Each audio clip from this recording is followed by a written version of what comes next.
Hi everyone, welcome to a brand new season and a brand new episode of Reading to You. Today I am bringing to you a book which is so rare in its concept that the moment I heard about it I wanted to buy, but by complete law of attraction I was gifted it by a friend who just shipped it to me. And so I opened my courier and found the book that I had been wanting to read so badly on my table. I'm talking about a book and an author that are celebrated. Jhumpa Lahiri has written this phenomenal book called The Clothing of Books. And can you imagine what the book is about?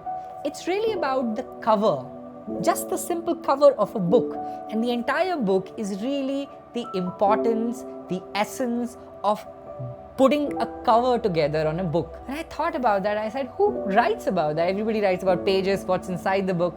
But Jhumpa actually paused and wrote this. The Pulitzer Prize winning author of 4 major works of fiction, I think has captured so remarkably the thought process and the emotions that are attached to putting together a book. And most importantly, its cover. I know we famously say, don't judge a book by its cover, but sheepishly we all do that.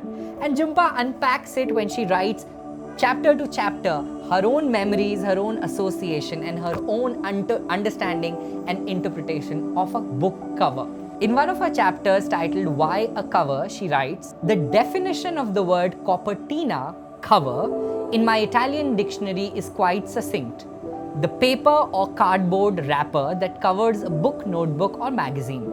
My own definition, on the other hand, is much more extensive, with other nuances. A cover appears only when the book is finished, when it is about to come into the world. It marks the birth of the book and therefore the end of my creative endeavor. It confers on the book a mark of independence, a life of its own.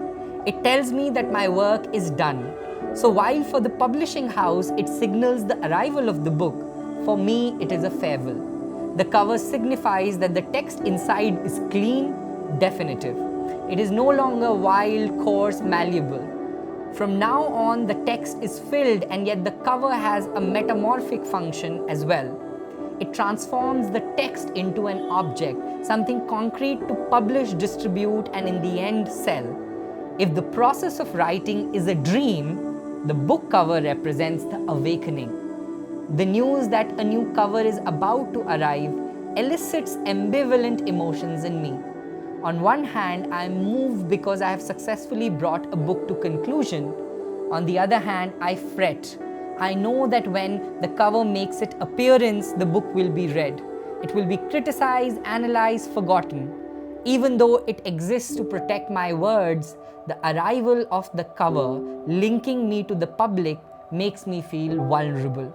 The cover makes me aware that the book has already been read, because in reality, the book jacket is not only the text's first clothing, but also its first interpretation, both visual and for sales promotion. It represents a collective reading by the book designer and various people at the publishing house. It matters how they see the book, what they think of it, what they want from it. I know that before a book is launched, the cover has to be discussed and considered, approved by many. And she continues, a bad cover is like an enemy. I find it hateful. A good cover is flattering. I feel myself listened to and understood. And there is so much more written in a nuanced fashion about why a cover of a book is so significant and is so essential to the reading process by Jhumpa Lahiri. I hope you will order this very quick to read, but you can spend months just analyzing some of the lines and revert to it whenever you feel like, kind of a book. Read The Clothing of Books by Jhumpa Lahiri and let me know which chapter resonated the most with you. I hope you enjoy reading it. With more suggestions, see you next time.